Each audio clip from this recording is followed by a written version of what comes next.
are meeting in the very place, according to Sri Valmiki Ramayana, where Hanumanji and Ram and Lakshman first met. This is Pampa Sarovar. We were explaining yesterday. Could everyone hear?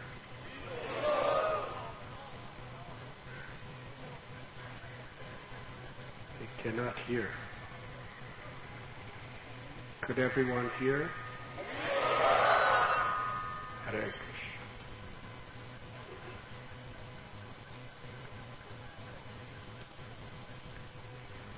Kabanda, after he took his celestial form,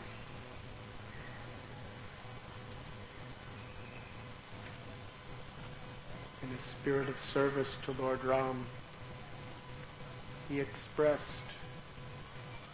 that the best person to help you is someone who feels what you feel. This is the principle of compassion.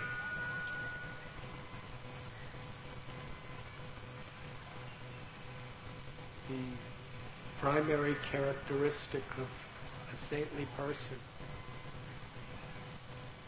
one who is truly intoxicated with ecstatic love of God, who wishes to do the most essential service for the Lord within this world. They are paradukkha-dukhi. That means the sufferings of others are their own suffering. And the happiness of others is their happiness.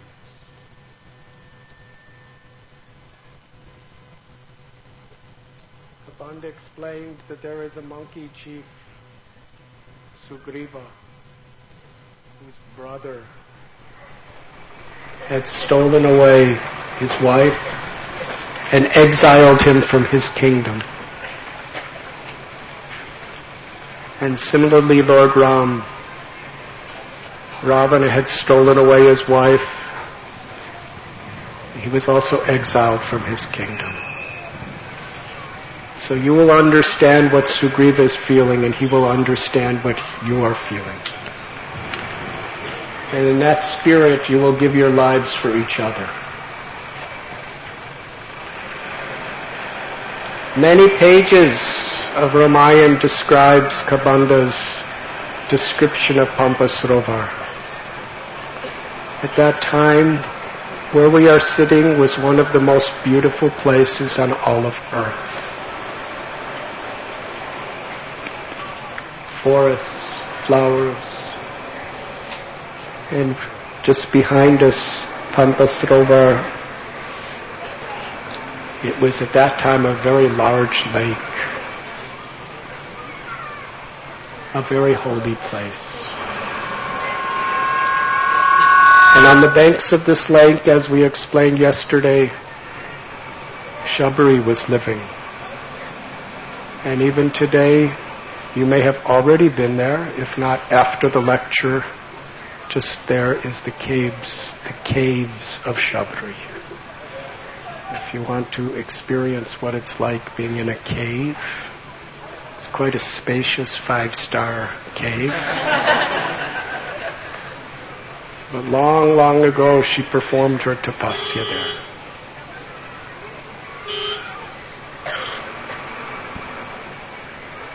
After Shabari, where we're sitting, worshipped Ram after waiting for him in great anticipation for many, many years.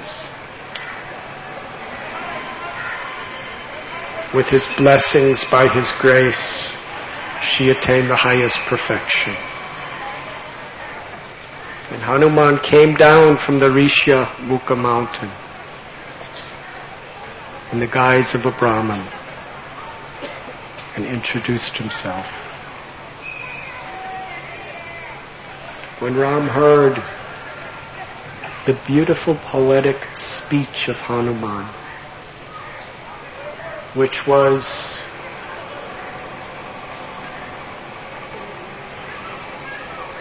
invested with such pure, unalloyed devotion, such a selfless spirit to serve. Ram was very pleased. And it was here at Pampasarovar that the connection of the hearts of Hanuman and Ram was first truly manifested. Forever. Upon Hanuman seeing Ram, even though he really didn't know who he was, his heart overflooded with love, with surrender. What is that love and surrender? How does it manifest? With the willingness to serve. The purpose of service is to please the object of our service. Samsadir Hari Tosha. Lord Hari steals the heart of one who puts the first priority of life in serving with the will to please. This is the essence of humility. And humility is the essence of the service attitude. When we take ourself out of the center of our lives, it's so easy. The whole world is oriented toward the powers of the ego, ahankar. To put yourself in the center. Janasya moho yamoham mameti. Where we conceive of ourselves as our body, and that which is in relationship to the body is mine. But bhakti is to put Krishna or Sri Ram in the center. That means I orchestrate every aspect of my life in such a way that I could give happiness to my beloved Lord.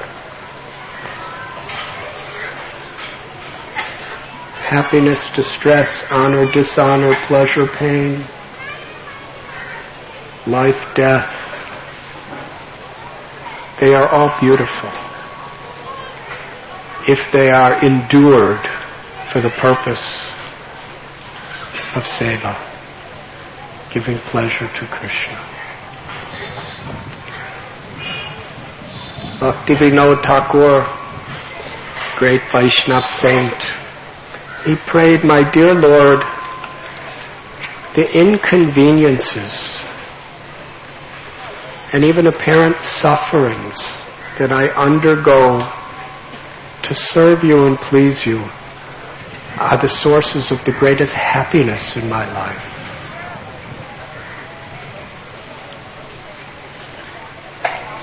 Because pleasure and pain and all of these dualities will come and go like the winter and summer seasons inevitably. Tam statikshashva bharat. Sustainable happiness is not when it's dependent on those dualities. When it's dependent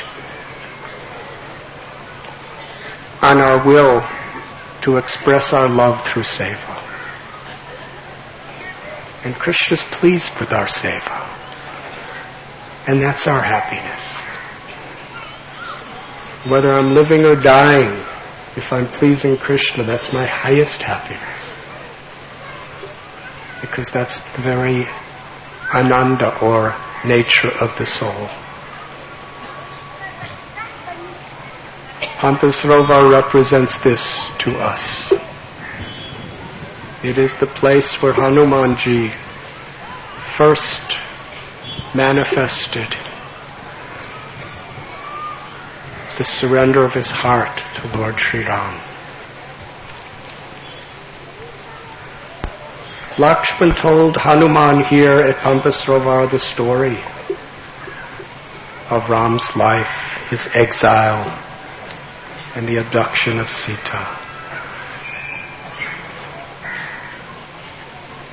And Hanuman explained briefly about Sugriva.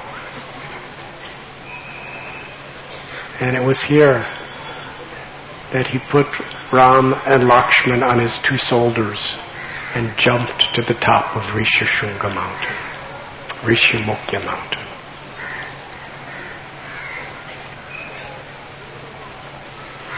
In our talk yesterday, we discussed up to the point where the monsoon rainy seasons had just ended. And several weeks passed and Ram was still waiting. But Sugriva became very infatuated and intoxicated by all the luxuries that he was deprived of for many years. And he was distracted. Can you imagine, even in the association of Hanuman? Even when Ram is just where we were yesterday at Malyavanta, sitting in a cave, yearning, crying every moment, like millions of years, waiting for the rains to end so that they could start searching for Sita. But he was so distracted, he forgot all about it. And even if he remembered, there was just so many nice things all around him that he really didn't remember. It was just something in the back of his mind.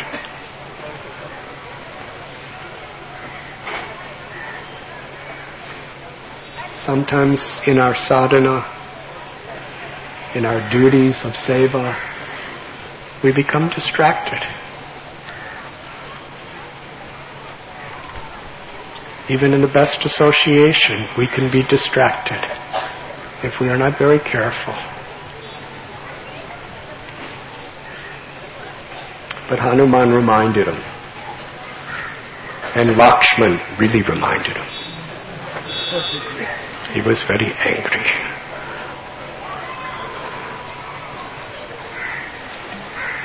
The arrangements were made where they would begin their search. And Ram gave Hanuman his own ring with his name on it. Because it was Sugriva who actually sent Hanuman in the southern direction with Angada, Jambavan, and others. Sugriva was saying to Hanumanji, I know you're the one who's going to find Sita. And Ram heard that. And he walked up to Hanuman and gave Hanuman his own personal ring. I have this confidence that by your determination to please me, that you will find Sita. Just to prove to her that you are my messenger, give her my ring. They began the search. Sugriva ordered 4 divisions of the Vanaras who went in the north, south, east, and west that they had to return within 1 month. And they had to find Sita. A month had passed. Those who went in the north and the west and the east, they had already returned. But Hanuman's group, headed by Angada, the son of Bali, they still had not returned. The others explained to Sugriva and then to Ram, we searched everything, everywhere, we could not find. They were so thorough. They were going through the towns, through the cities, through the villages. They were going in every cave, practically to every house. They were looking everywhere. So thorough. They had to find Ravana and bring back Sita. But they couldn't find. 6 weeks passed. Hanuman, Angada, they were still looking. They came to one place where there was no food and there was no water. They were literally on the verge of death.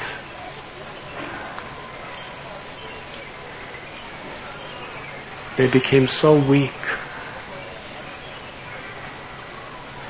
And just then, out from a cave, they saw some birds flying. And the birds had water on them. So they realized there's water in that cave. So they all went in a line. There was a lot of these monkey soldiers. They were holding each other's tails. Because it was really dark in this cave. They were walking and each one holding the person in front of their tail. They walked long distance in this cave. They heard screeching of bats and birds flying in and out, but they couldn't see anything. And suddenly, after a distance in this cave, they came upon what appeared like paradise. It was illuminated by golden trees. And on these trees there were such wonderful fruits. And there was lakes and waterfalls and fountains and so much food everywhere. And there was elegant jewels and gold and silver. The monkeys were really astounded. Where are we? What is this? And suddenly, in the midst of incredible luxury, there was an ascetic woman. Hare Krishna. She was just wearing tree bark. She was very thin. She was meditating, performing tapasya. Hanuman approached her and asked, "Who are you? And where are we?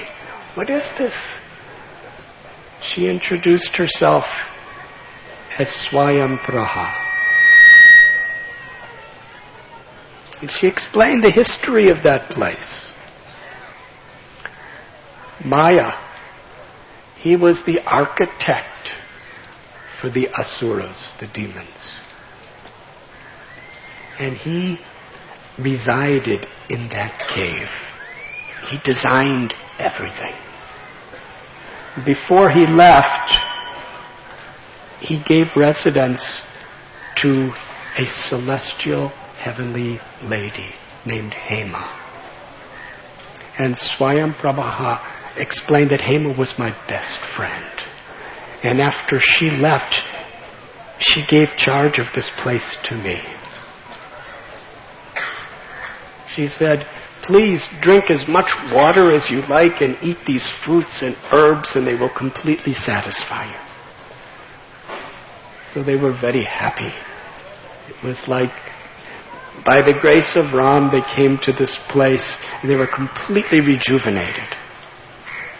But then she told them that there is a certain rule here. Anyone who comes here, if they try to leave, they will die. Now, it was a nice place to stay. But Sita was captive somewhere in the world, they had no idea where, by Ravana. And Ram was in the cave in Malyavanta here in Kishkinda crying, "We have to get out and find her." The ascetic woman understood this. She told them, "Close your eyes. If you try leaving, you will die. but by my ascetic powers I will chant a mantra and transfer you outside. So they closed their eyes, and she chanted some mantras, and by her mystic yogic powers, they found themselves, along with her, outside of the cave. And she blessed them. They continued their search. Everywhere. They had no clue where to go. And finally, after it was weeks past the month already ended, Angada, the son of Bali, because again they were very hungry and very thirsty, he said that we can't find her. We don't know where else to look. And Sugriva, he's going to kill me if I return without any news of Sita. And the others were expressing the same thing. So Angada said, we have disappointed, we have failed in our mission, the time is up, we have no news. Angada said, I'm going to stay here and fast till death. And except for Jambavan and Hanuman, who were saying, no, we should continue looking, all the others, following Angada, decided to fast till death, because they couldn't bear coming back and seeing Ram and disappointing them. So they were fasting. They were actually dying. And as they were laying there, just laying in rows, from above, in a mountain, a gigantic bird, like a vulture, with no wings. He was really old. He came out, and he saw all these big monkeys laying down, fasting till death. And he spoke so that everyone could hear them. I'm also very hungry. It seems like you're going to fast till death. After you die, I will eat you. Angada, seeing this massive bird, he was thinking that we failed. Ravana stole Sita, we don't know where he is. And even the great bird Jatayu, like us, he tried to protect Sita, but he failed. He was killed by Ravana. When this big bird heard this, he said, did you speak the name Jatayu? I happen to be Jatayu's elder brother. He asked Angada to tell the whole story. When he heard that Jatayu had died trying to protect Sita from Ravana, Angada told him the whole story. Should I tell it briefly? Just outside of Nasik or Panchavati, there is Sitaharana. It's a holy place even today. We should have Yatra there once again. Ram and Sita and Lakshman were living there. And it was there that Ravana disguised himself as a sadhu, a holy man, because he knew that Sita was very fond of serving holy people. And Maricha, who was a mystic yogi, changed his form to the most incredible, beautiful deer. And Sita, knowing that their 14 years in exile only had a couple years left, she said to Ram, actually only about a year was left. She said, wouldn't it be nice to bring that deer back to Ayodhya with us? We could make him so happy, and he'll make everybody so happy. Please bring that deer back. Ram told Lakshman, you stay here with Sita, because the Dandakaranya forest was a very, very dangerous place. So he went out to catch the deer.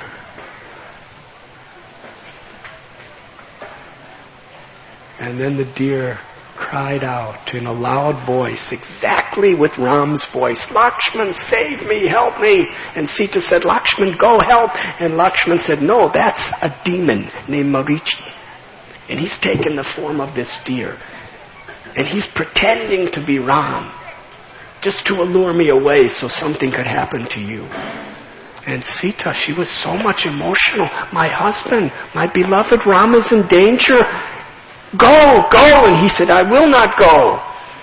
She said, is it that you came on this trip just waiting for this moment when you would be alone with me and Ram would be away so that you could enjoy me?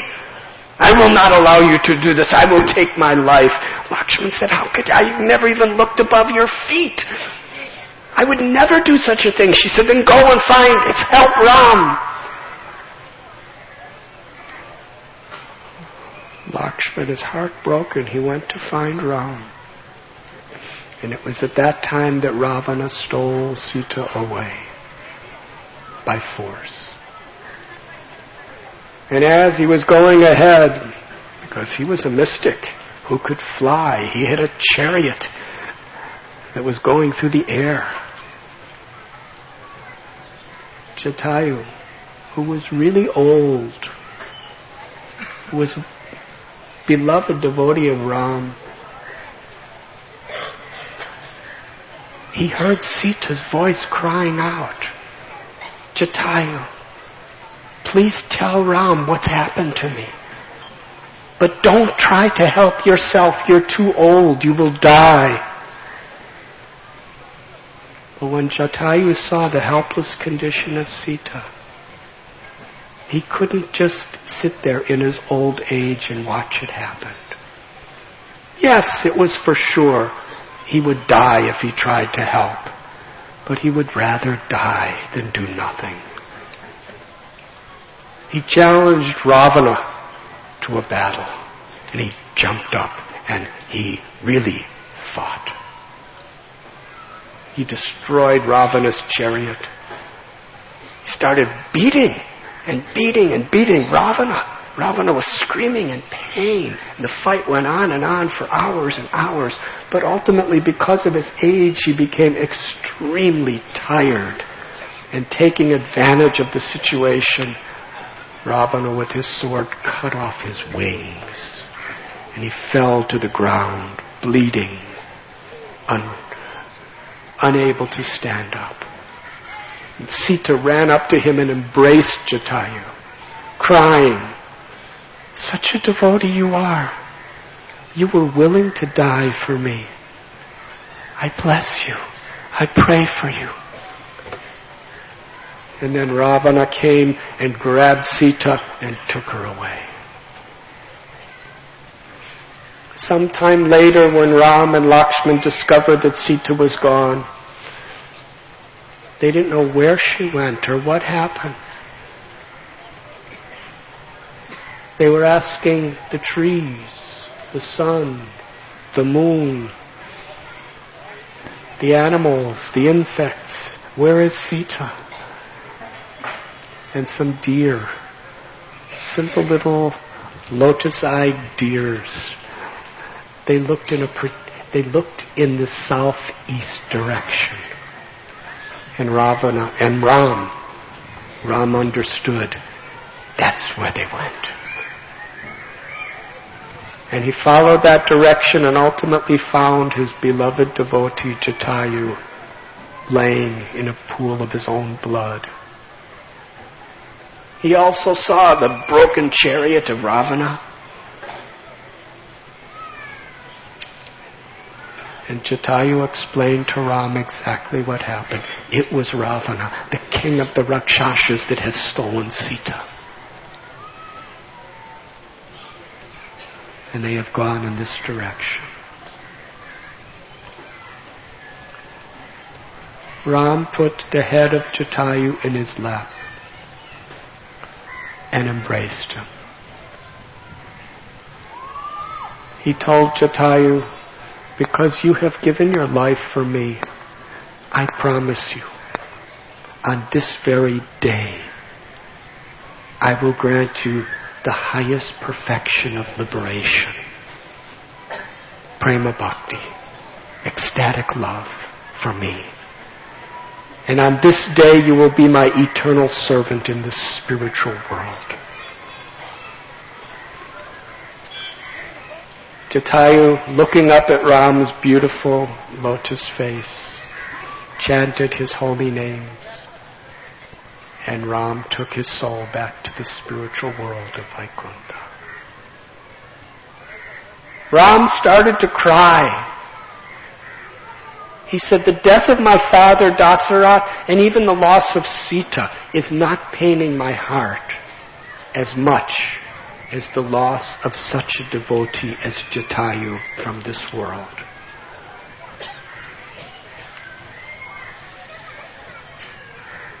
The feelings of separation on the spiritual platform are something very intimate and sweet.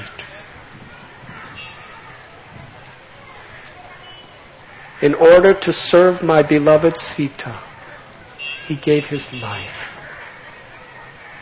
How could I ever repay him? How could I ever forget him? How could I ever live without the association of such a devotee?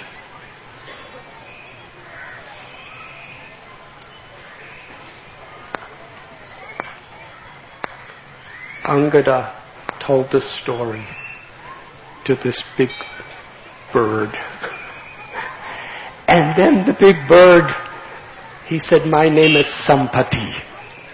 I am the elder brother of Jatayu. I have not seen him for so many long years. This is the first news I have heard of him. He gave his life in the service of Ram. Sampati was crying for his brother. And then he told his own story. How when he was very young, he and his younger brother, Jatayu, were flying in the air. And they were so empowered. They could go anywhere they wanted. They were flying higher and higher into the skies, to the heavenly worlds, and they became very close to the sun. Jatayu, his little brother, he was exhausted. He was being burnt by the sun. Sampati, who wanted to protect his brothers, he flew over his head and shielded him with his wings. And in doing so, Sampati's wings were totally burnt and scorched, and they fell off. To protect his brother. And Sampati came falling down to where he was there. It was a forest near a hermitage of a great sage named Chandrama. And Sampati, from that day, he never saw Jatayu again, and he never heard anything about where he was or what happened. He went to the Rishi Chandrama and explained what happened. To save my brother, I have no wings. I can't do anything. And the sage told him that by my yogic powers, I could give your wings back, but I'm not going to do it, because that will deprive you of a service. Many years from now, the devotees of the Supreme Personality of Godhead, Bhagavan, who will descend into this world as Ram, by my yogic powers and devotion, I know that Ram will come. And when he descends to this world, his wife Sita will be stolen. and his devotees, who will be in the form of monkeys, they will come here searching for Sita. And you will tell them where she is. Because by your incredible vision, you'll be able to see where she is. When you serve the servants of Ram, you will attain the perfection of life. And Ram will be so pleased with you upon being the servant of his servants in this very, very special way. At that moment, your wings will grow back. He told the story. Sampati, he said, even though I can't fly, I've been waiting here for you for 8,000 years. And I can't fly. And I can't go anywhere. My son was bringing me food for a while, but now even he's gone. So I've just been living in this cave, helplessly, just waiting for the servants of Ram to come so that I can perfect my life in devotion. He said, but my eyes are still fully powerful. And I am seeing there's an ocean, the Southern Ocean. And across 800 miles away, I see an island called Sri Lanka. In the center of this island, there is a mountain named Trikuta. And on the peak of this mountain is the palace of Ravana. It's a huge palace with huge grounds. And I see there's a garden of Ashok trees. And there under a tree is Sita, crying in separation. She's emaciated, thin. She practically refuses to eat or drink anything, constantly meditating and chanting the holy names of Sri Ram. Hare Krishna, Hare Krishna, Krishna Krishna, Hare Hare, Hare Ram, Ram Ram, Hare Hare.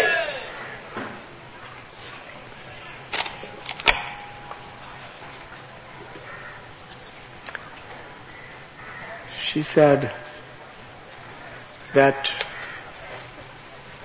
by the mercy of Lord Ram,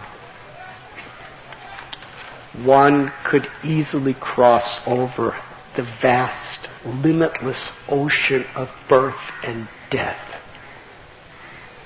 So by the mercy of your beloved Lord Ram, you will certainly be able to cross over this little 800-mile ocean.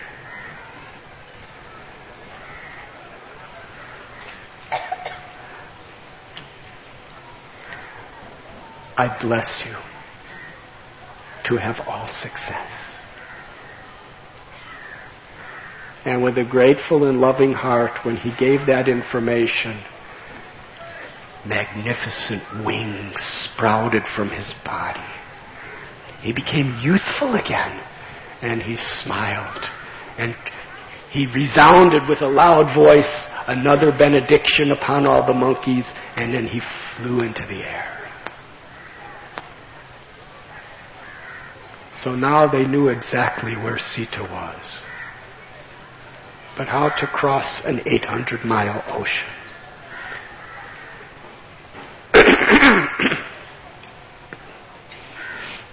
Angada, who was the leader, he said, I could jump across the ocean 800 miles, but I don't think I have the power to get back.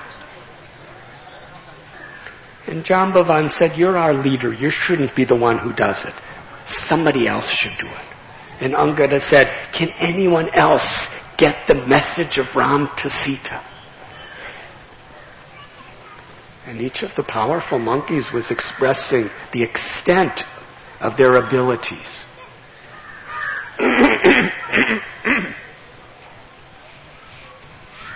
One said,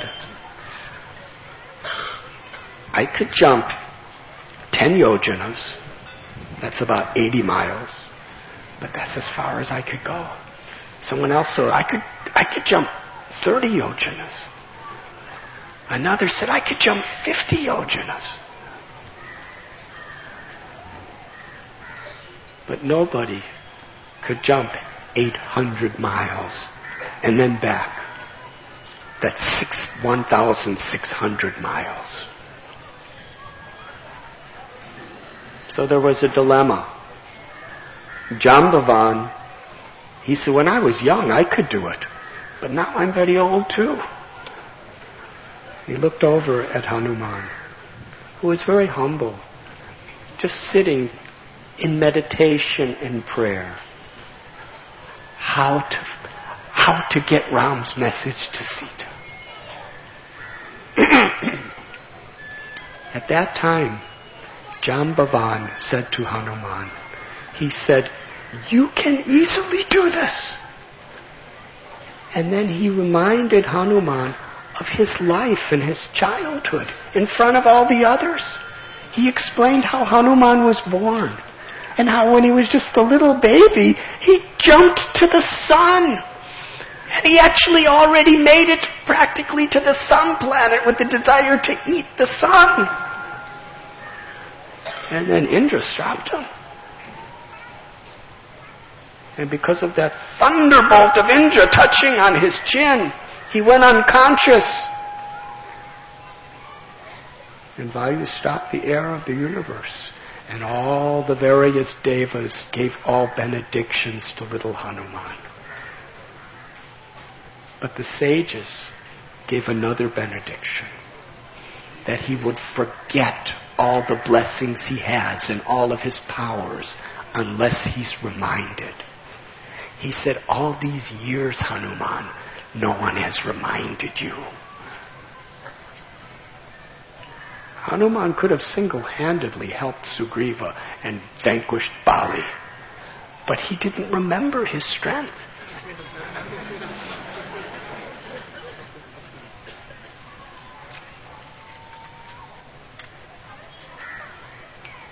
Jambavan said, Hanuman, these are the different benedictions that the various devas had bestowed upon him. And when Hanuman heard this, he understood with total confidence that there's nothing that he cannot do without the grace of Ram. And he roared. He said, I will cross the ocean. And all of the great Vanaras headed by Angada were cheering and cheering. Hanumanji climbed to the top of Mount Mahendra. And then he expanded himself to a very, very large size. And Jambavan blessed him. Now, go and give the message of Ram to Sita.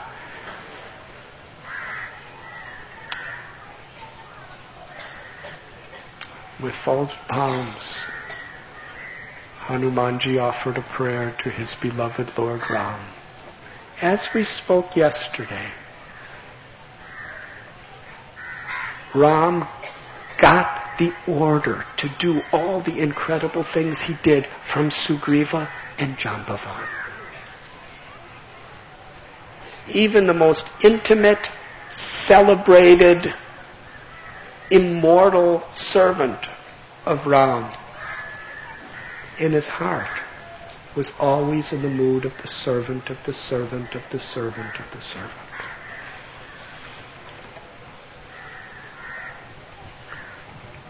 He shouted out, he roared, Jai Shri Ram! Jai Ram! Hanuman still lives here.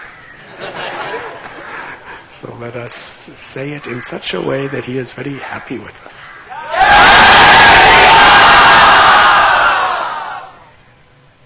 10 million times louder, please. Again, please.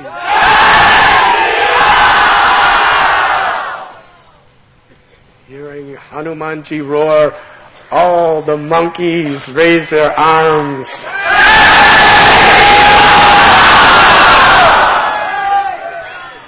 With his palms folded in a prayerful, heartfelt mood of Sharanagati, total surrender, Hanuman jumped. He expanded himself to a large size. Being the son of Vayu and the son of Shiva, what could he not do? The force and the power of his leap, the whole mountain. It's a giant mountain. It started going into the ground. And the force of his foot on the mountain put so much pressure in the mountain that all the trees and the animals and the insects and the snakes underground, they all started coming out. What's happening? What's happening? And Hanuman leaped through the air. And the velocity of the wind that was behind him, because of the force of his body, is trees were being uprooted from the mountain following behind him.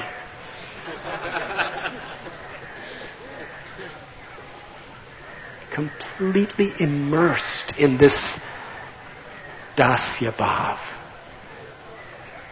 in his love and the spirit of a servant of Sri Ram. He was soaring through the sky. Even the demigods were astounded. They wanted to glorify Hanuman. They also wanted to prepare him, because going to Sri Lanka was going to be an incredible, inconceivable challenge. Here is Ravana, Kumbhakarna, Indrajit, Prahasta, the most powerful Rakshasa demons by the millions, all living together. And everything in the whole Sri Lanka was directed toward satisfying Ravana's desires. And he only had one desire, to enjoy Sita. And Hanuman was all alone going there. So the Devas approached, well, actually first, the Lord of the Ocean. He wanted to do some service for Hanuman. Das anudas. Because he was already flying for so many miles. He was practically halfway across the ocean, 400 miles. He needed some rest. Because where do you rest when you're going over the ocean? There was a mountain.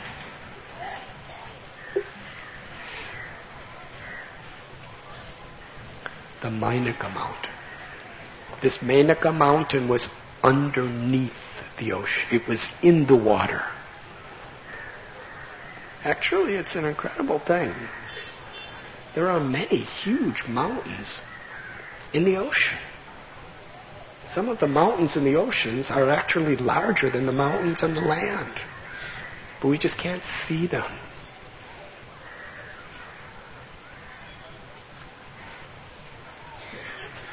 So Varunadev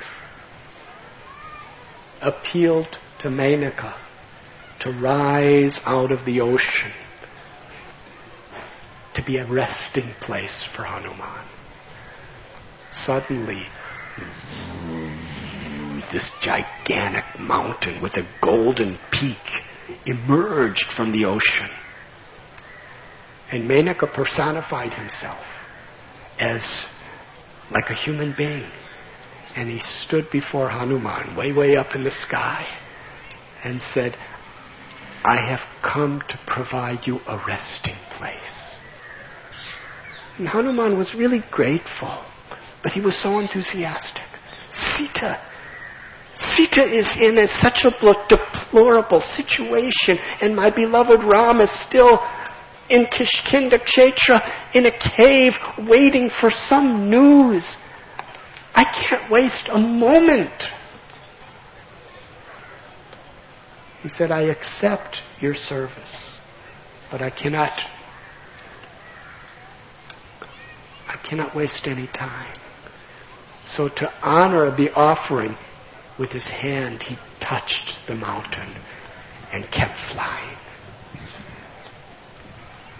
This is an important principle. Time is so precious. Srila Prabhupada quotes Chanakya Pandit that even one moment lost cannot be bought back by all the wealth in the world. Therefore, time is the most precious thing we have. And this concept's even catching on a material level. These business managers, they say time is money. Yes, because how you spend your time is how you're going to make your money or lose your money, whatever it is. But atato brahma jigyasa. Manushyanam sahasreshu kaschit yatati siddhaye. The Gita explains the human life is so rare. Out of thousands of people, hardly one even endeavors for life's perfection. And out of those few that endeavor, it's very difficult to know the Lord. Because we cannot know Krishna by our own efforts. We can only know Krishna by Krishna's grace, by Radha's grace, which comes through her devotees. Through that grace, Krishna reveals himself to us. Hanumanji, we cannot imitate him. Go ahead and try. How many of you today climbed up to the top of Anjana Parvat? So, you know what it's like to climb the mountain. Hanumanji, when he was born up there.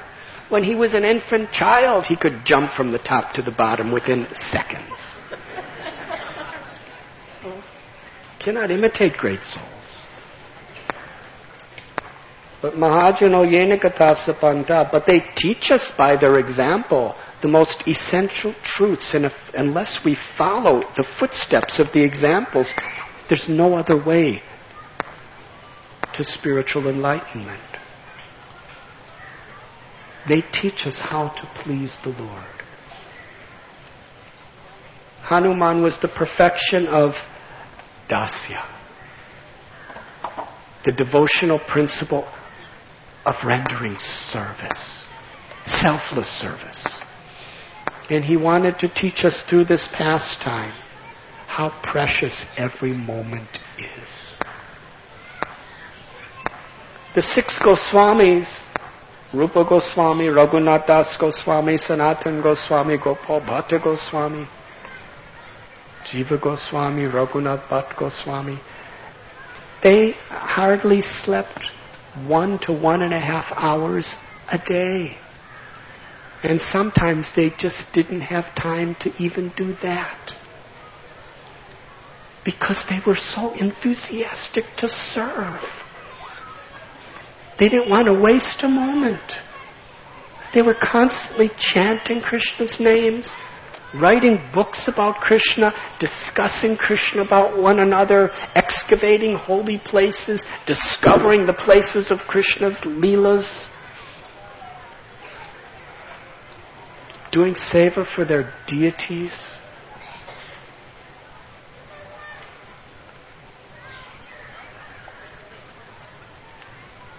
With every moment we're getting closer to death. Srimad Bhagavatam, there's a beautiful verse. With every rising and setting of the sun, we are one day closer to inevitable death. But those who utilize these precious moments and understand how valuable they are to engage those moments in remembering Krishna and serving Krishna. With every rising and setting of the sun, such a person is one day closer to eternal life. And the easiest way that Hanuman taught us, and Sri Chaitanya Mahaprabhu broadcast to the world, the easiest way to remember the Lord is to chant His holy name.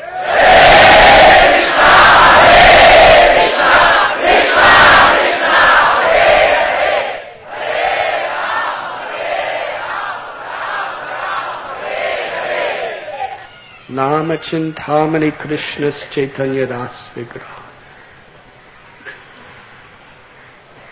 The Supreme Personality of God, it has many, many names, and in each of these names, He is personally present with all of His potencies, His beauty, and His grace.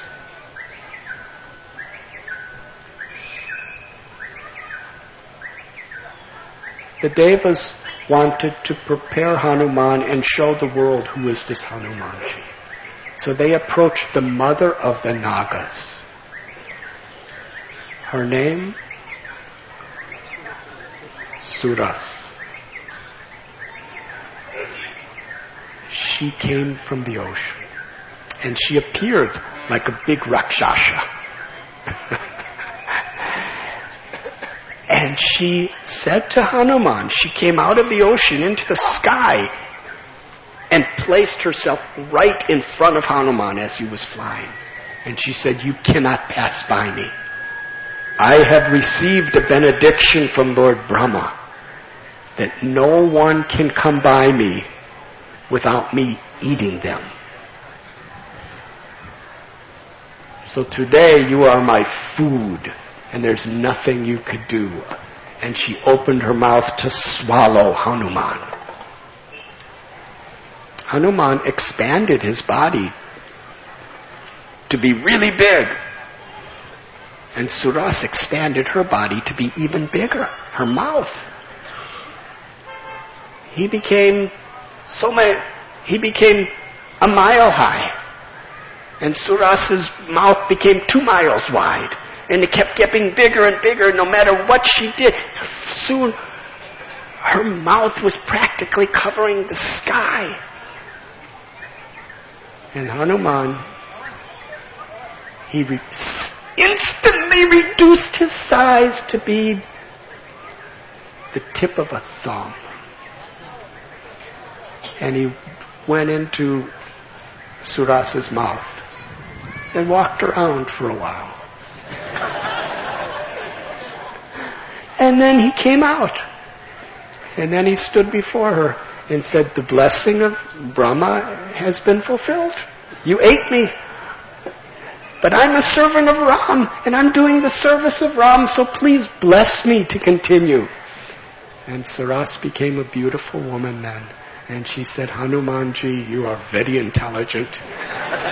I've come on behalf of the demigods just to inspire you. Now I give you all blessings. Go and perform your service for Sita." Hanuman was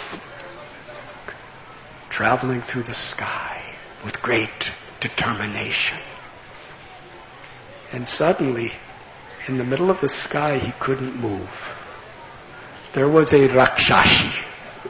She was really a Rakshasi. Evil, envious. Let's go back to Suras. A lesson there. She was making herself bigger, bigger, bigger. Hanuman was making himself bigger, bigger, bigger. Ultimately, he made himself very small. You see, when we humble ourselves,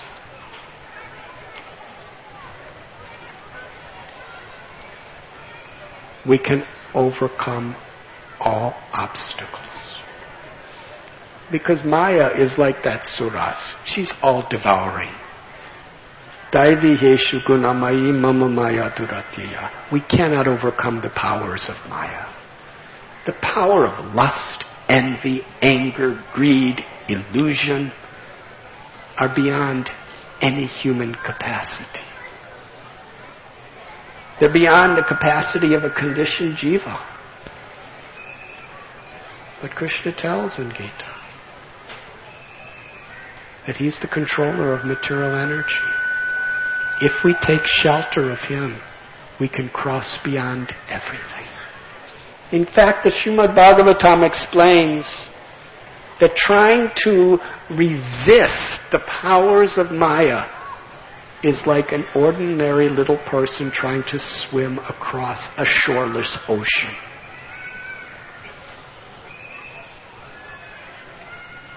Now, there's many Olympic swimmers and everything, but have you heard of anyone who has swam across the Pacific Ocean?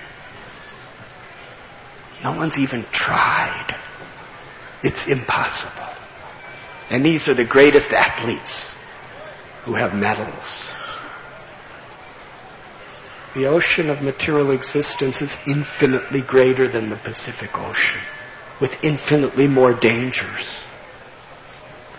But when we take shelter of the grace of God, of Krishna, the Bhagavatam says, by Krishna's grace, that ocean reduces to the amount of water contained in a hoofprint of a small calf. And even a small child could just jump over it.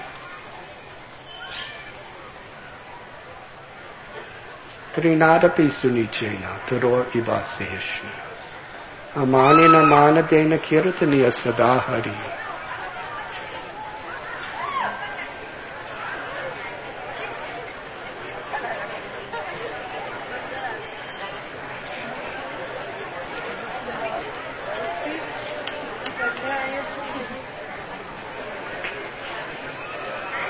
Seems like we're supposed to take shelter of Krishna.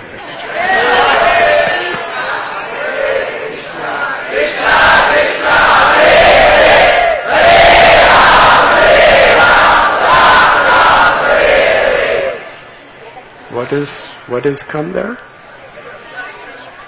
Huh?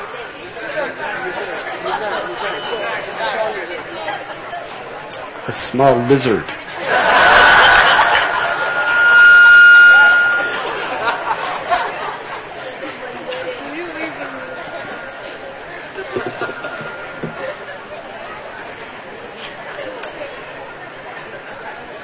I think someone back there was falling asleep.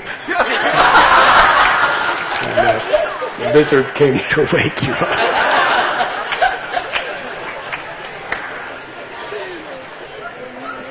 Draupadi.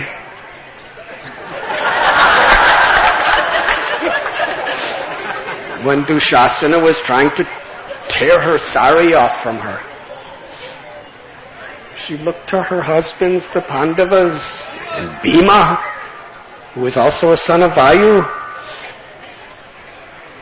See, Hanuman didn't have a wife, but Bhima had a wife.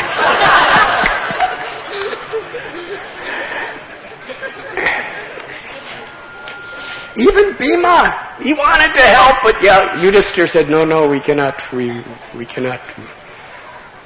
She turned to Dhritarashtra, she turned to everyone. She tried with her own powers. Material existence is like Dushasana. So much greater than ourselves. And ultimately Draupadi completely humbled herself and put her arms in the air in total humility and helpless surrender. She cried out the holy name.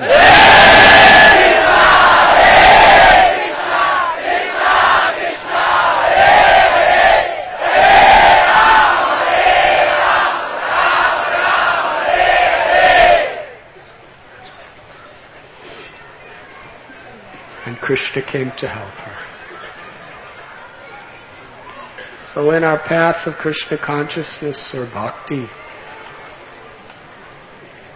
humility is the essence.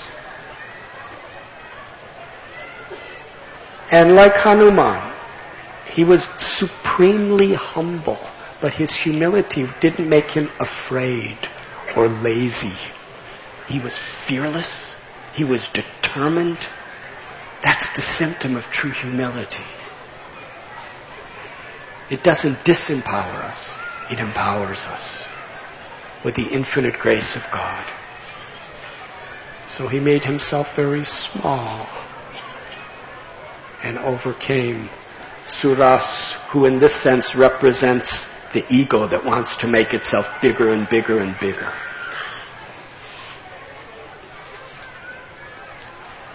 But now he's flying by and he can't move. And he looks down and he sees this Rakshashi named Simika. She had the mystic power where she could actually control people by holding on to their shadows. So the sun was daytime, and Hanumanji was flying and his shadow was on the ocean, and she grabbed his shadow and he couldn't move. And after she captured him, she opened her mouth to eat him. And Hanumanji, he again became very small and jumped in her mouth and dove right down her throat. And while he was inside, he expanded himself. And with his nails, he ripped open her heart. He went right down to her heart. And he went to her kidneys and her lungs and all her other limbs. She was dead. She opened her mouth, and Hanuman flew out, and then she fell into the sea. Simika represents this egoistic tendency to find fault with others. She grabbed on to Hanuman's shadow, the dark side. Similarly, even great personalities, people want to find faults with them. What to speak of people who actually have faults? The symptom of a true devotee is they have no tendency to find faults with others. Lord Chaitanya Mahaprabhu, in Chaitanya Bhagavat, he declared, I will personally liberate with the highest perfection anyone who just does two things. Always chant Krishna's names and do not criticize others. But this tendency to find faults with others is simply the symptom of ahankar, our false ego. When we're actually enjoying and finding great happiness in Krishna's infinite glories, we don't have any tendency to find fault with others. We want to share those glories and see the good in everyone, because everyone's part of Krishna. And if we do find fault, it's like a doctor. A doctor sees a disease with compassion to cure a person. The ego wants to find fault just to show that I'm better, to beat somebody down, to put myself up. That's completely conflicting to the principle of devotion.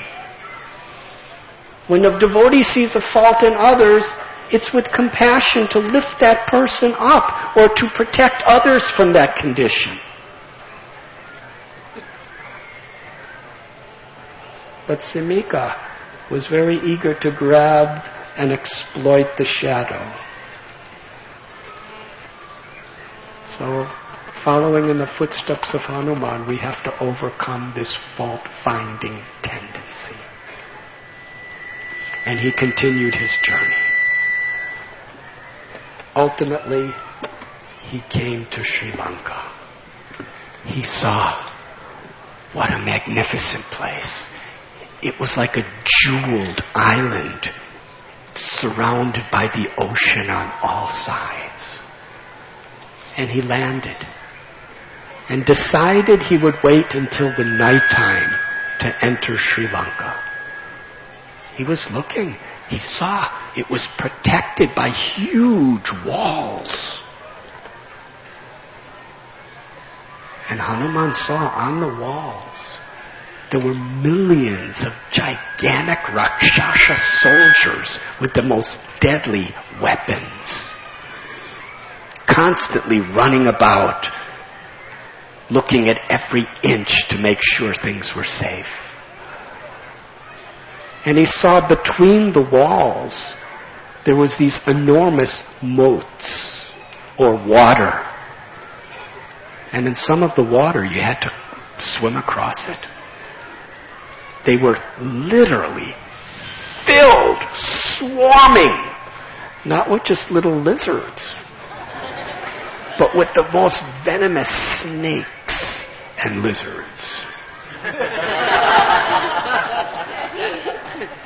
And there were gigantic man-eating crocodiles and all sorts of man-eating fish. Nobody could possibly cross it and live. So Hanuman waited till the nighttime, when the sun was setting. And he decided to make himself very small. He was still Hanuman. Did all of you at Anjana Parvat see that little Hanuman deity sitting on the lap of Anjana, his mother? He became like that. He took the size like a little kitty cat. And he approached. He approached the wall, the outer wall entrance in the northern side of Sri Lanka. And there was a gigantic Rakshasi named Lankini. She was the protectress of Sri Lanka. And she saw Hanuman. He was very small. And she started blasting him. I have a benediction of Brahma. Nobody can cross me. And Hanuman was trying to be really respectful and nice to her. He explained what his mission was, and she was so rude and cruel and harsh. She took her hand and slapped Hanuman and said, "On this day I am going to kill you." And Hanuman gently punched her. Very gently, because if he would have gave any seriousness to it, she would have been finished. And she fell on the ground. And then she got up. And she was really happy. She said, "I've been waiting for this day. Brahma told me that someday a monkey's going to hit you. And you're going to fall on the ground. And on that day, you should know that Sri Lanka is going to be destroyed." And she said to Hanumanji, "I offer you my obeisances and to your beloved Lord Ram. Now I bless you. Go and perform your mission in Sri Lanka." And little Hanuman, he jumped over the walls. He entered Sri Lanka. He couldn't believe what he was seeing. There was no place on earth. Even in the heavens, it's very rare to see anything so elegant and opulent as what Ravana had created. He had plundered the riches of the greatest kings on earth, and even Indra and the Devas of the higher planets, and brought the choicest of their wealth to Sri Lanka. The palaces, the walls, they were primarily made of pure, solid gold and decorated with limitless quantities of ivory, silver, emeralds, diamonds, rubies, lapis, coral, crystal. beautiful parks with flowering, fragrant trees. And he was seeing these monstrous rakshasas everywhere. And it was nighttime. Some of them were wrestling with each other. There was a certain kind of rakshasa who are Brahman rakshasas. And they were in temples. Constantly, 24 hours a day, they were they were chanting, reciting Vedic mantras and performing yajnas, meditating, doing pujas and mudras and tantras and yantras and mantras. All to bring blessings to Ravana. To protect him and give him power and happiness. That was the focus of everyone. Hanuman was looking for Sita. He was saying he ultimately came to Ravana's personal palace. Ravana's palace was 8 miles long and 4 miles wide. And it was the most luxurious place on earth.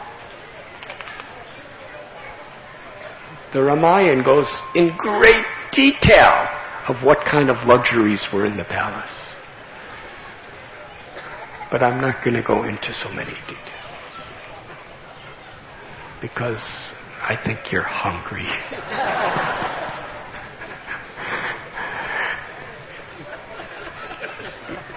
This world is so nice. If someone comes to you with the most precious diamond in the world, but you're hungry, will that diamond give you any happiness?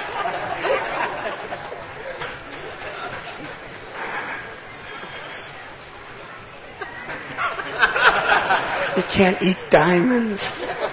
You can sell it and get money, but if you're in the middle of Kishkinda Kshetra, you just want some prasad. So I understand. Hanuman was seeing such elegance to live like this. And he entered into Ravana's palace, and most beautiful females. Ravana had kidnapped tens and thousands of the daughters of demigods, celestial apsaras, the daughters of great rishis and sages. And ultimately they all surrendered to him to give him pleasure. Everywhere around he saw gigantic rakshasas totally intoxicated, enjoying with these apsaras. And in Ravana's court, some were playing beautiful music. And he came to this incredible bed made out of crystal. And in the center of it was an ivory platform. And in that was laying Ravana. And around it were thousands of beautiful ladies. And the finest foods were spread out everywhere. And so many intoxicating beverages. Everyone was drunk. But it wasn't the kind of drunk like they do in Mumbai. That stuff isn't worth anything. This is heavenly intoxicants. It really gives pleasure and power. The other stuff is just the mode of ignorance, terrible stuff. This is also the mode of ignorance, but it really gives... Ravana was a connoisseur of the finest intoxicants. He stole it from the heavenly worlds. So they were just laying there and Ravana was sleeping. At that time he only had one head and two arms, because he can change his form according to his will. And Hanuman looked at Ravana and was thinking, he's so strong and he's so beautiful. He's so charismatic. If he was only pious, a devotee, he could be the Lord of the entire heavenly and earthly worlds, and God would give him all powers and all blessings. But somehow or other, he was envious. And all the incredible blessings and boons he had received, they all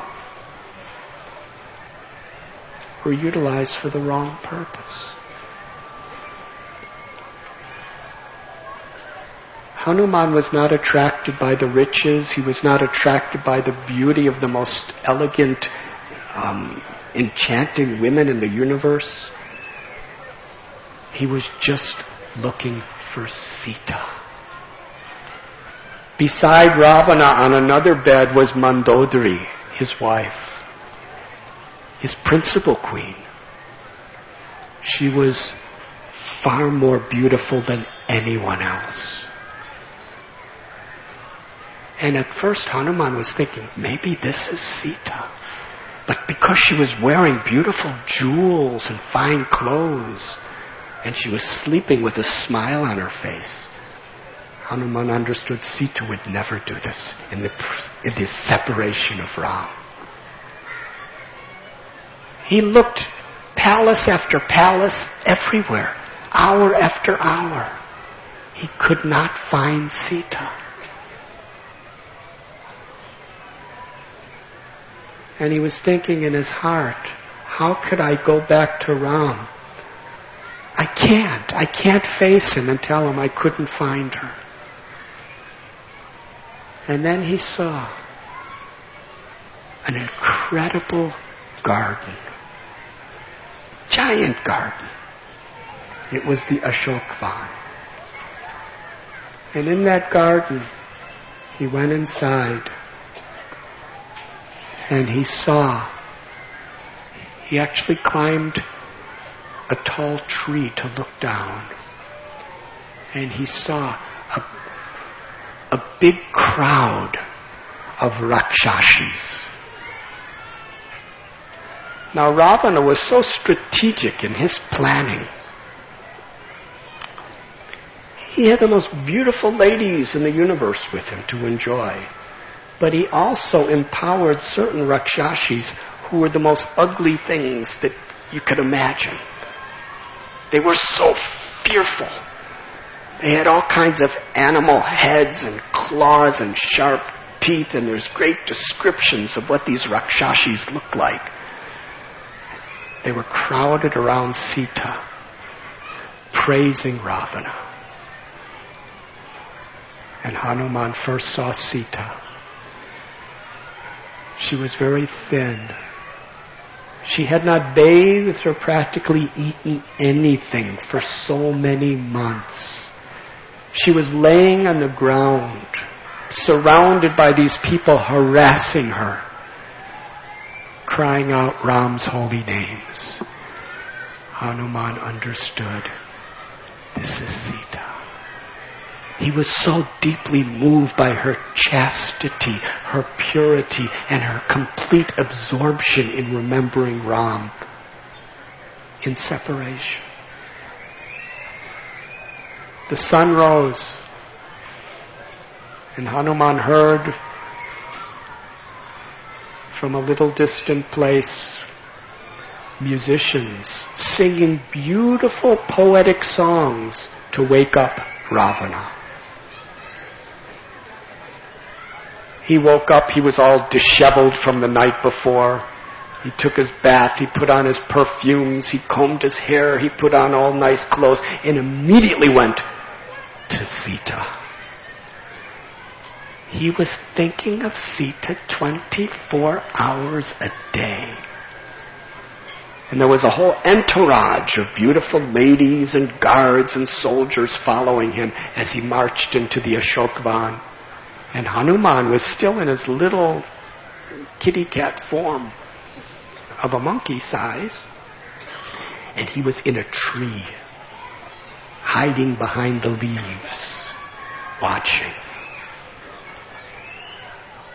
Ravana was so majestic. He came to Sita and spoke such poetic, flattering, romantic words to her. He was praising her beauty. He was praising her limbs and glorifying her character. I'm willing to live and I'm willing to die for you. I will make you the principal queen of the entire world. You will live and all my other queens will all be your maidservants. I will focus my whole heart for you only. You have captivated my mind. I've given my heart to you. My love, accept me as your husband and be happy forever. Sita would not even look at him. She just looked at the ground and condemned him. My heart belongs to Ram. Ram is like a lion, and you are like a miserable jackal.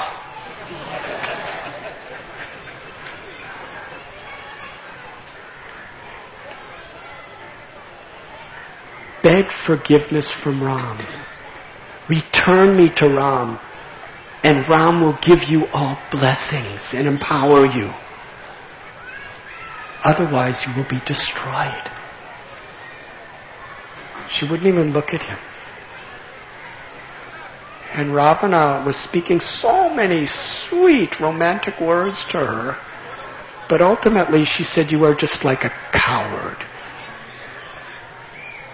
Ravana said, if you do not surrender to me within the next month, I vow that I will have my cooks chop you to pieces and cook you, and I will eat you for my breakfast. What is this Ram? He's not worthy of you. You are the most elegant princess in all of creation. Ram is such a coward. He was exiled into the forest and he didn't even fight for his rights. And now he's wandering around like a hermit in the forest. What can he give you?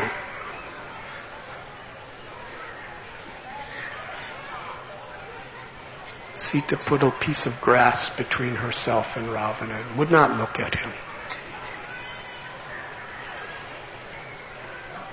Ravana was so angry. He ordered the Rakshashis, by any means, convince her to surrender to me. And then he roared in great anger, being insulted by Sita, and marched away.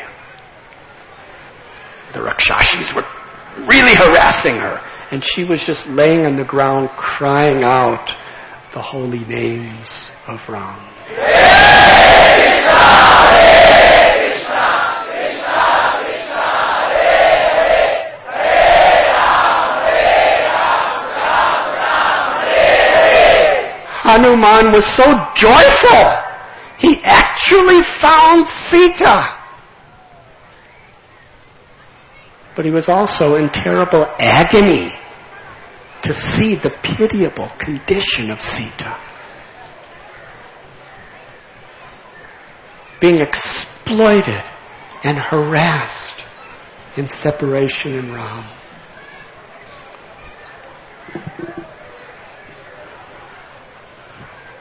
He was going to go down and start fighting those Rakshashis. But he was thinking, if I do, then there will be a great conflict here, and I won't be able to get my message to Sita. So he just quietly was hiding behind a tree in a tiny form watching. And as these Rakshashis, these evil people, were torturing emotionally Sita, Trijata, this one incredibly devoted lady, she came out and she told all these others, I had a dream. In my dream, I saw Ram victorious with Sita. They were blazing with enlightenment like fire, wearing jewels and fine robes. And I saw Ravana dead, with blood all around him, being pulled by a wagon of donkeys. Hare Krishna. So this sobered those ladies, and they went to tell Ravana about this dream. And they all kind of went to sleep, because it was morning. They would stay up all night, and then they would go to sleep at day. So Sita was sitting all alone.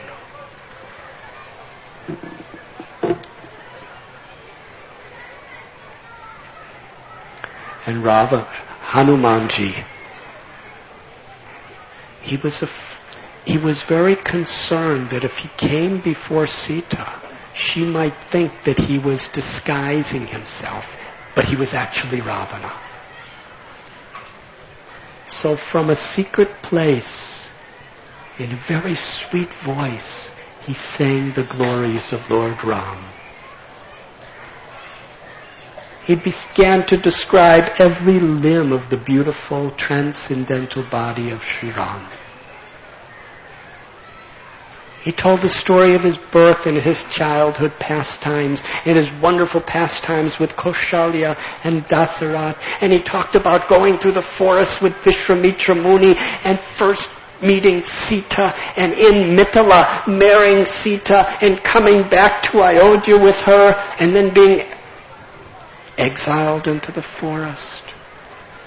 He was telling the beautiful stories of living in the forest of Chitrakoot with Sita and going into Dandakaranya and Nasik, and how Ram, Lord Sri Ram, was now in the Malyavanta hill, in a cave in Kishkinda, yearning and longing to find Sita, and how he, Hanuman, had jumped over the entire ocean as Ram's messenger just to give confidence and hope to Sita.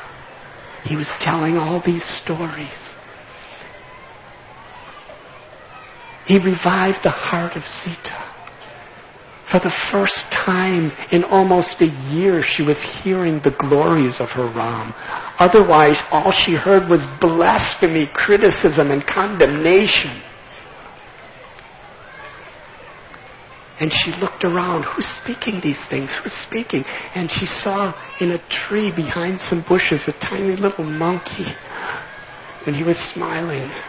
And she looked at him, and then he jumped down and he came in front of her.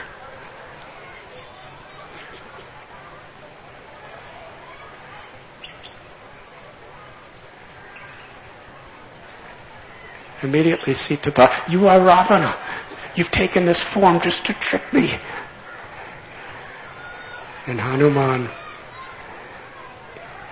he spoke with such love. Sita understood that by the countenance of your face and the sweetness of the love of your words, I could understand that you truly are a servant of Ram. Hanumanji told the whole story. And then from his cloth, he presented to Sita the ring inscribed with the name of Ram, and told, from that mountain cave in Kishkinda, Lord Sri Ram, in great love, removed this ring from his finger and presented it to me to give to you. When Sita held the ring in her hand, she pressed it to her head and pressed it to her heart. She cried and cried and cried in the ecstasy. She was feeling Ram's presence in such a special way in that ring.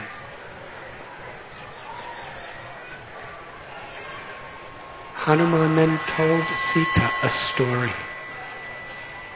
He said, Ram shared this with me.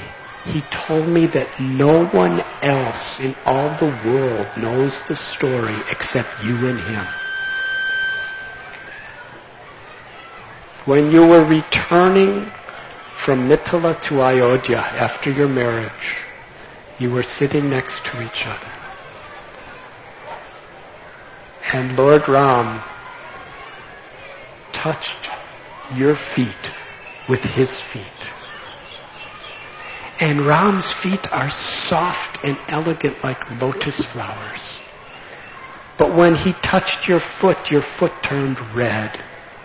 Because your lotus feet are so much more soft and delicate than even his. Do you remember that? And then when you were going through the Dandakaranya forest, barefoot, walking over stones and shrubs and thorns, Ram was reminding you of that incident, of how he was appreciating your sacrifice for him. That you were willing to walk barefoot for 14 years in the forest with him, despite having such soft and sensitive, delicate feet. Sita wept. Hanuman said, get on my shoulders right now. I will take you back to Ram. And Sita said, no, I cannot do that. Hanuman said, why? I will bring you back to Ram on this very day. She said, you're Hanuman. How can I get on you? You're so small. Because he was still in a little kitty cat size. She said, I can't even fit on you. And then Hanuman expanded himself into a mountainous size. He says, get on my back. I will send you back to Ram. I will personally carry you. She said, you're the son of Vayu. As you're flying over the ocean, I'm not going to be able to hold on to you. The wind is going to be so great, I'll fall into the ocean. And if you start flying away, all the Rakshasas and Ravan and everybody will challenge you to a fight, and you'll have to fight them all. And how can you do that when I'm on your back? On your shoulder?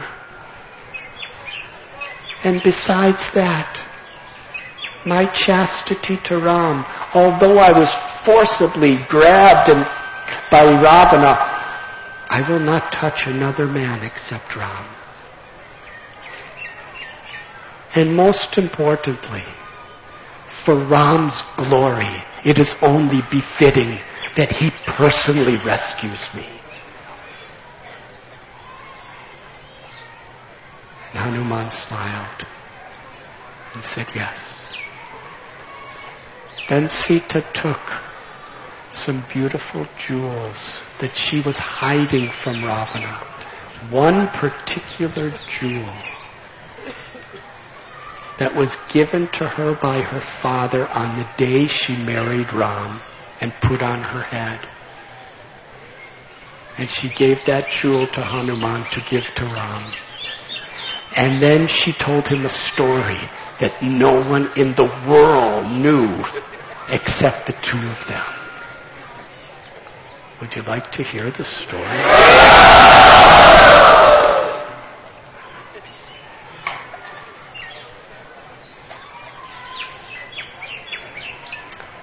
when they were in Chitrakoot together. Ram and Sita. They were so happy. They were sitting on a rock on the banks of the Mandakini Ganga River. That rock is still there today. When we go on a yatra to Chitrakoot, we will visit that rock.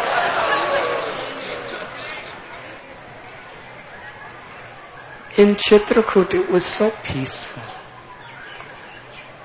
Sita Ram lived together in the simplicity of a forest, just eating roots and herbs collected by Lakshman, living in a simple little cottage made out of simple wood and leaves that Lakshman made. And she would collect flowers and bring it to the yogis and the sages and rishis for their puja. It was like Vrindavan in Ram Leela.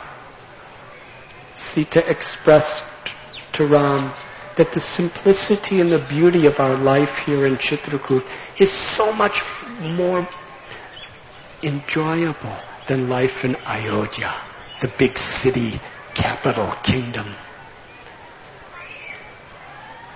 One day they were sitting on this rock together, and a crow landed while on the rock. Meanwhile, Lord Ramchandra was sleeping on the lap of Sita. And the crow, with his beak and his claws, started scratching Sita. And Sita was trying to shoo him away, but she didn't want to wake up Ram. And the crow kept scratching her until she was bleeding.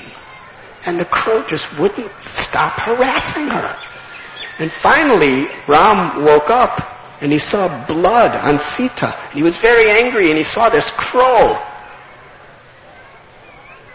Ram knew who it was. It was Indra's son, Jayanta, who took the form of a crow. So Ram, he took a single piece of grass and chanted a mantra and threw it at the crow. And that piece of grass became an astra, a weapon. And it soared toward the crow, and the crow flew away. Because he was the son of Indra in a crow form. Something like Durvas Muni with Ambarish. He was flying to all corners of the world and all these different places. And no matter where he was, this piece of grass was always right behind him.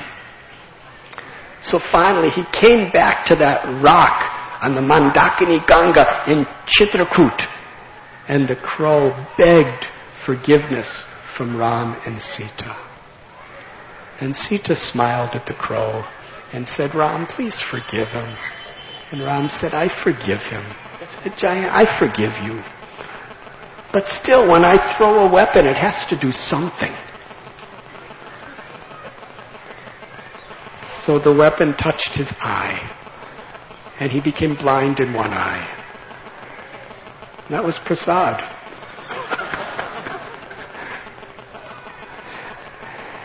Sita told that story to Hanuman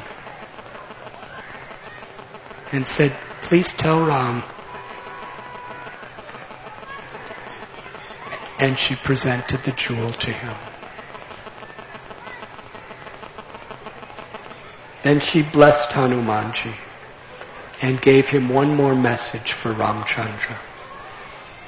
She said, please know 24 hours a day, I don't even sleep. I'm reciting your holy names.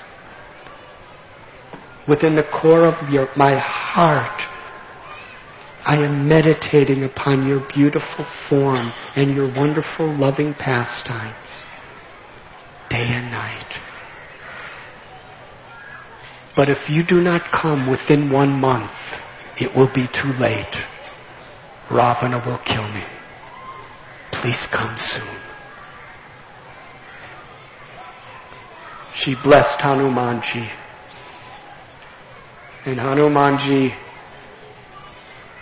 since he did his service, he fulfilled everything and more than Ram asked him to do.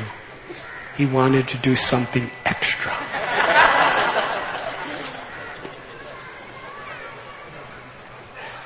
He understood that this Ashokvan was the favorite place of Ravana in the whole of Sri Lanka. It was incredible. There were fountains and the most priceless trees from all over the universe were planted there, and flowers 24 hours a day, 12 months a year were blooming. It was just amazing. Hanuman, he destroyed the entire garden and all the beautiful buildings in it. And the Rakshashis who were guarding it, they ran and told Ravana. Ravana was very upset. He sent 80,000 soldiers to kill this monkey that was disturbing his garden. Hanuman went to the gate entrance of the garden and sat on top of it, waiting for Ravana's response. And there was one iron bar that was in the gate, and he took that out, and that was all he had. The 80,000 soldiers came, and they were monsters with the most sophisticated weapons, trained to kill. And they all had mystical yogic powers. I'm not going to go into too many details. But Hanuman, with that one iron club, not even a club, a bar, he liberated all of them.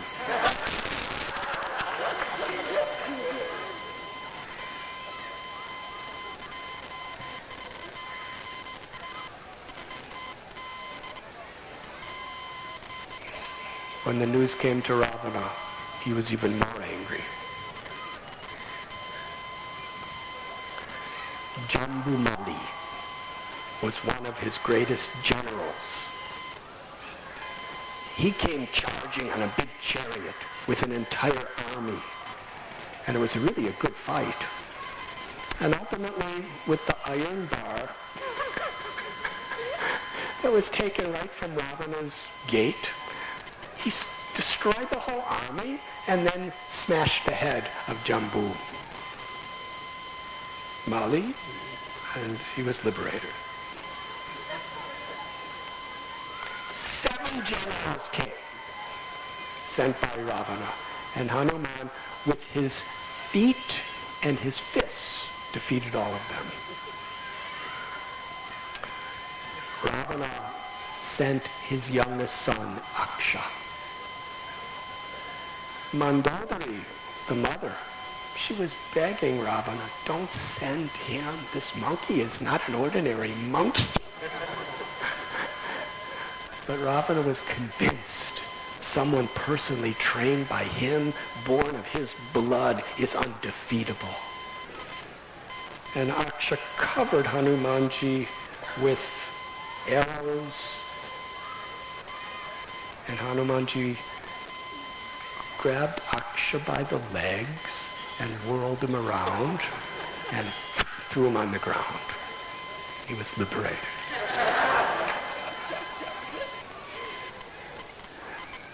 Now Ravana was really becoming disturbed.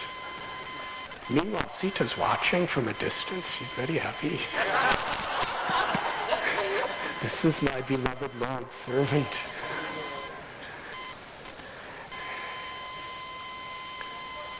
Ravana sent Indrajit, his eldest son, who had defeated Indra, the king of heaven, who was undefeatable, and who had the most enormous powers due to his austerities and the boons he received from the Devas.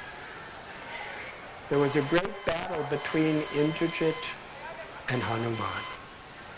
And Hanuman decided, I want to be captured by Indrajit because I want to give a good kata to Ravana. I want to give this Rakshasa a chance to save himself and his whole dynasty before it's too late. It was actually, despite all the horrible things Ravana had done, Hanuman was willing to give him a chance to rectify himself. That was the compassion of his heart as a Vaishnava.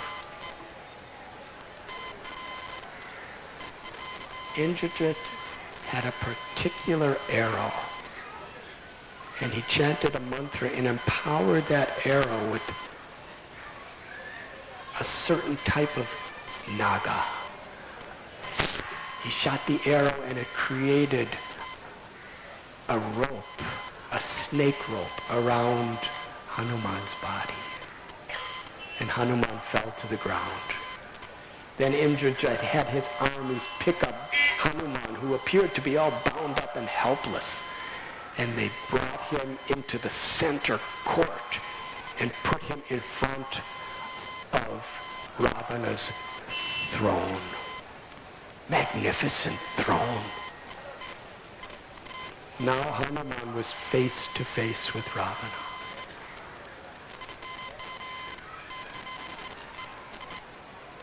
And Hanuman spoke. After hearing the terrible words of Ravana, who are you? Why have you done this? What are you doing here?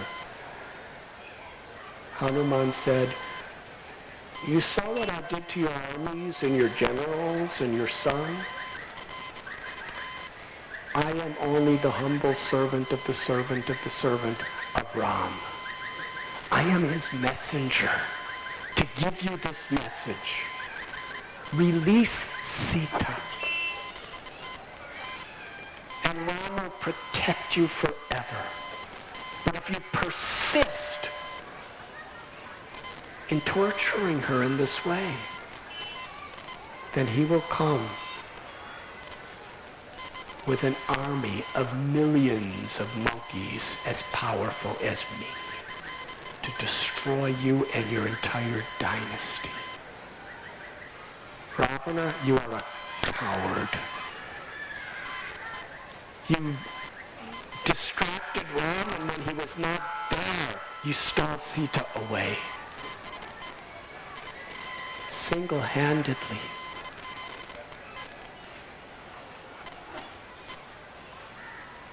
Ram will destroy you and your entire dynasty.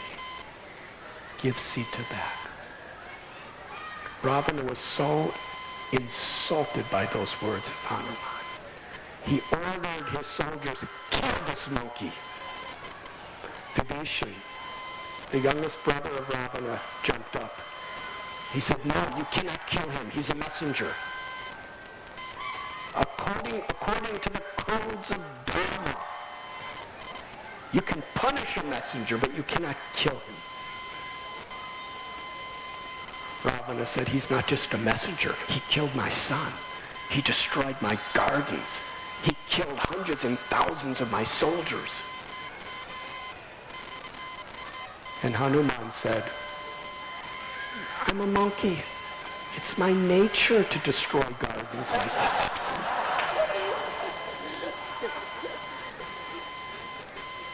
And I was just doing my monkey nature, and all your generals and your son and your armies, they came to kill me. It was self-defense.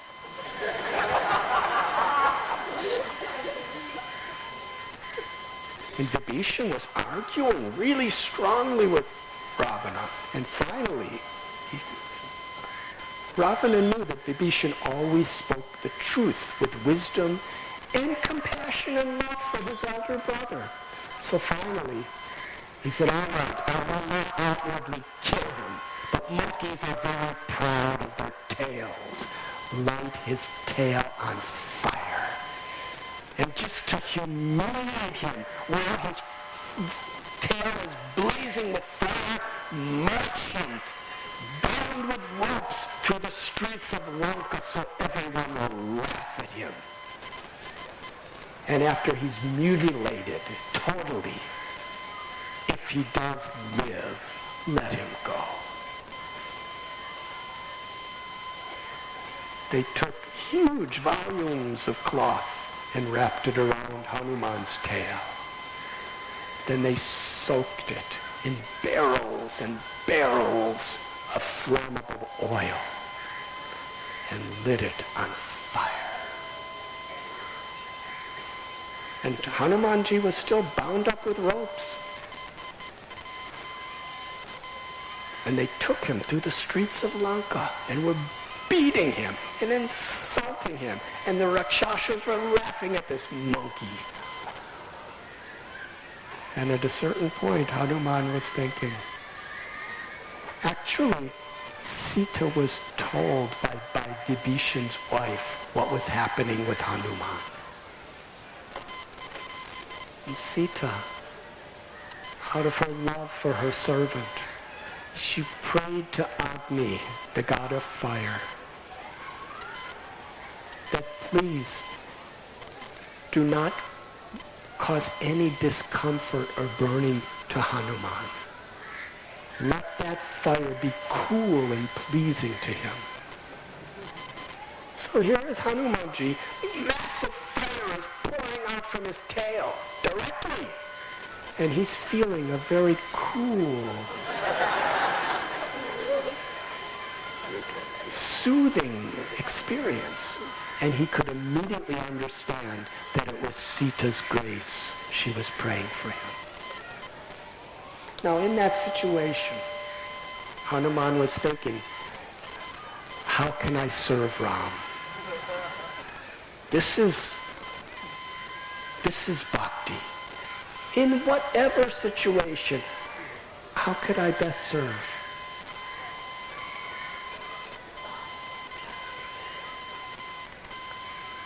He expanded himself, and he made himself a little smaller, and he jumped out of the ropes that were binding him. And then with his flaming tail, he started beating all the Rakshasas that were around him. And then he jumped to the top of a palace. And with his tail, he touched it. The whole palace lit on fire. And then, like a playful monkey, he jumped to the roof of the next palace. To the next. Soon hundreds of buildings were blazing with fire. And Hanuman was just playfully jumping from one to another. Very interesting. When we try to cause harm to a great devotee of the Lord, that very thing comes back to harm us. That's the law of karma. For every action there's an equal corresponding reaction. If we cause pain to another, that pain is going to come back to us. And if that pain is caused to someone who is beloved by the Lord, which everyone is, especially those who are dedicating themselves to reciprocate with the Lord's love, then that pain is going to come back multiplied. The very fire that Ravana put on Hanuman's tail was now burning his entire kingdom to the ground. Hanuman was watching as he was jumping from place to place. Everything was in chaos. Nobody knew what to do. A single monkey has created all of this. Their buildings were burning. They were jumping out of the top floors. They were on fire. There was nobody knew what to do. They were running in circles. They were screaming. They had armies. They had weapons. They didn't know where to go, what to... He created total chaos. And Hanumanji then jumped in the ocean to put his tail out. then jumped on a high mountain and was thinking, what about Sita? Has she been harmed by this fire that I created? If so, then I've totally failed. He was so worried about Sita. But then a divine being came to Hanuman and told that Sita is safe under the same tree in Ravana's garden. Hanumanji then, with a very thunderous voice, spoke so every single person in Sri Lanka could hear him, without a sound system.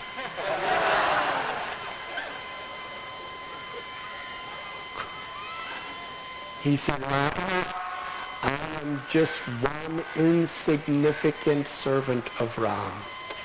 Send back Sita now. Otherwise, Ram, Lakshman, and an army of millions of monkeys like me will come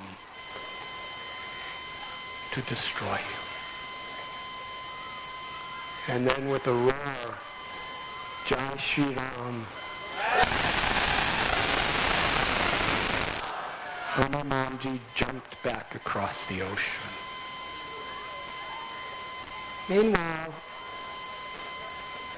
Angada and the whole group of monkeys that were waiting on the other shore, they didn't know what was happening. They were just waiting for Hanumanji.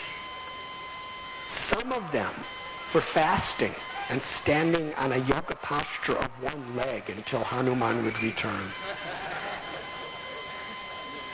And when Hanuman came, they saw on the horizon as he was soaring through the air. And he was chanting Ram's name so blissfully. As soon as they heard his chanting and saw his face, they knew that he was successful. And they were cheering and jumping and clapping and celebrating. And Hanuman came down and told the whole story to them.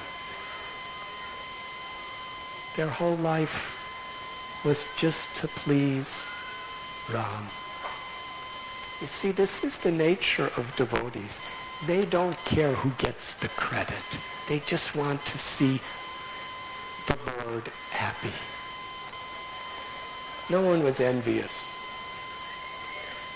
Their hearts were bursting with joy. Hanuman is successful. Ram will be so pleased with Hanuman. That was the perfection of all of their lives. That Sita was pacified.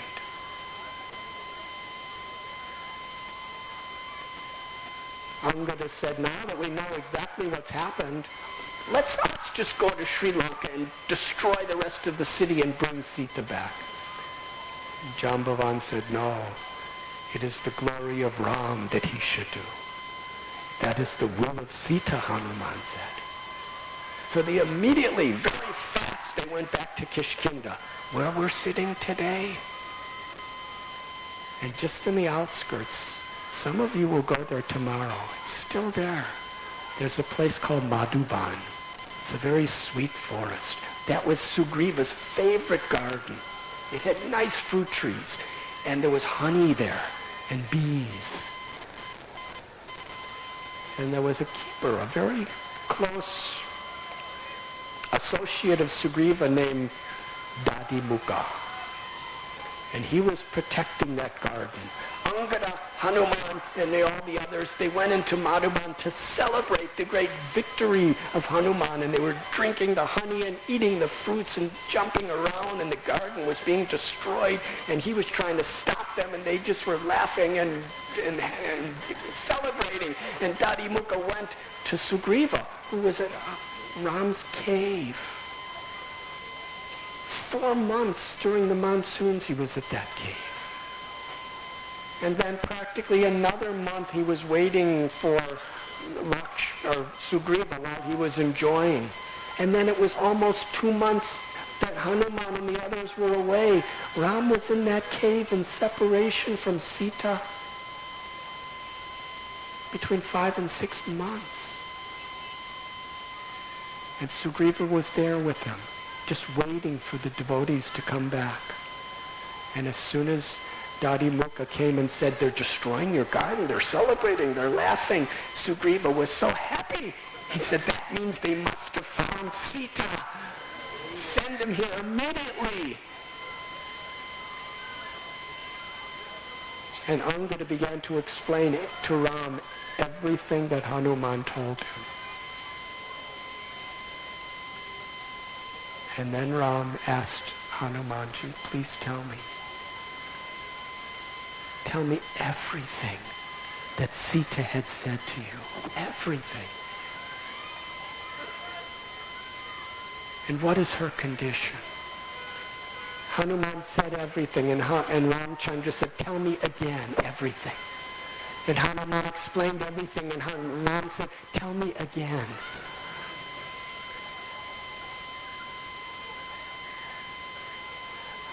Hanuman told the secret message of the crow on the stone in Chitrakoot. And then he presented Ram the golden jewel of Sita. When Ram saw it, he began to cry incessantly in love. He put that jewel tightly to his heart.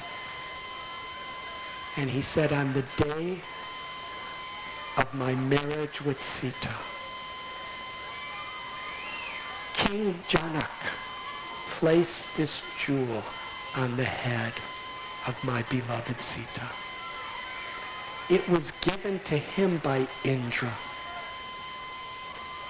And Ram was describing with so much affection how beautiful Sita was wearing that jewel.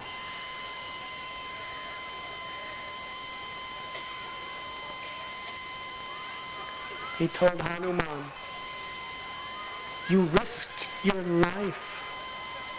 You jumped across an ocean and back. You faced Ravana directly. You burnt down the majority of a city. And most of all, you gave such happiness to Sita. And you brought her message and her love back to me. There is no way I can repay you. I'm living in the forest. I have nothing. The only thing I can give you is my heart, my life, in the form of my embrace. Sri Ramchandra then, with tears pouring from his eyes of love and gratitude to Hanuman, he embraced him. One of the greatest events in the history of the world. Where we were sitting yesterday is the very place where all of Hanuman's innermost desires were fulfilled. Ram was pleased with him and embraced him.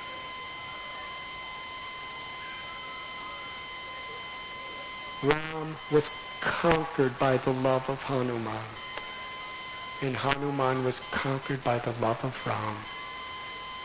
This is bhakti. When we conquer our ego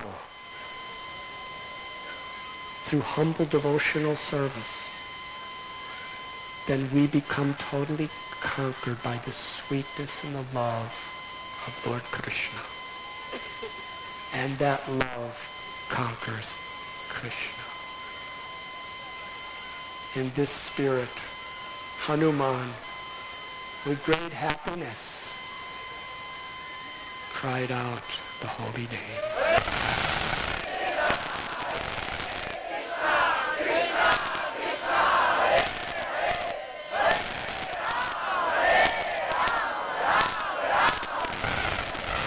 And all the His love and gratitude to Hanuman. They had no envy. They had the greatest happiness to see another devotee getting the special blessings and mercy of the Lord, and they all raised their arms, dancing to celebrate the good fortune of Hanuman by chanting the holy name.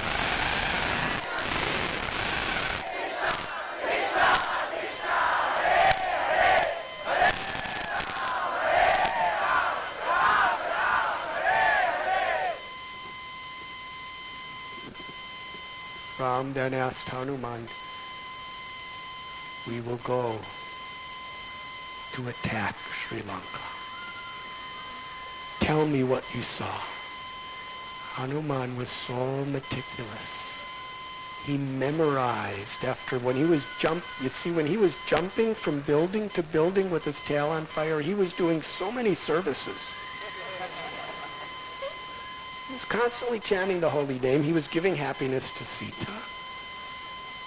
He was teaching Ravan a good lesson. But he was also looking at everything and gave a complete report of how Lanka was built, and all the different military phalanxes, and he gave a strategic explanation of how they could march into Sri Lanka.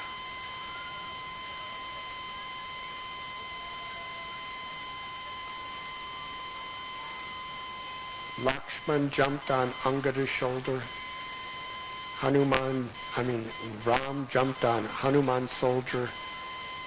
And with all the monkeys from all directions who had assembled, they all marched from Kishkinda Kshetra to the shore of the ocean. And we will continue tomorrow.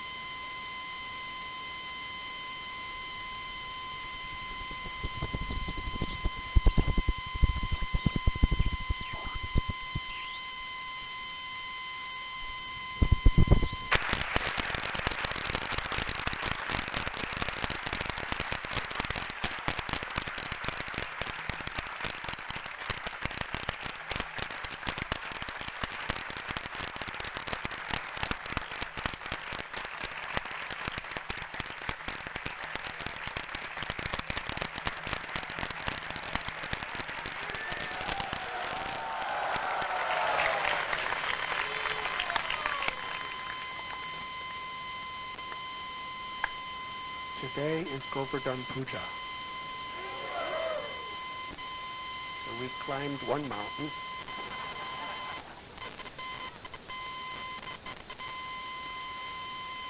There's a story of Hanuman and Govardhan.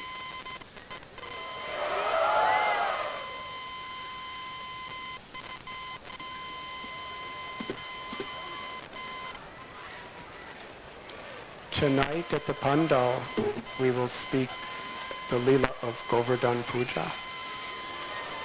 And then we will have Kirtan and Damodarastakam. That will start in a few minutes.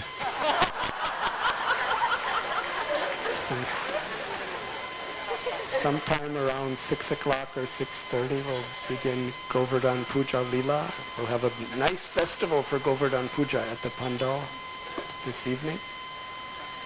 And tomorrow, I believe, in the morning everyone is going to different places, and in the evening we'll meet at the Pandal, and we will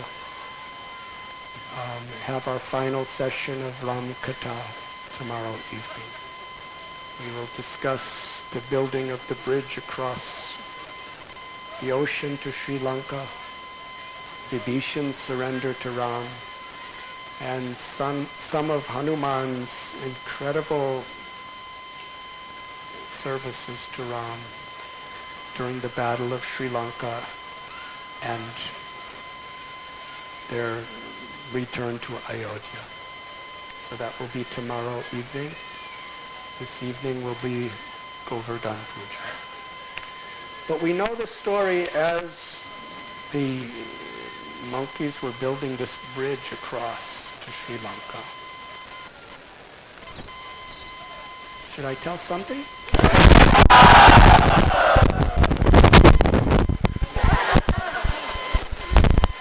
They came to the shore.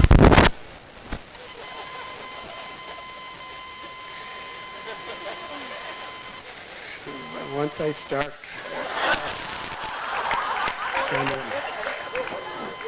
then it will be another talk.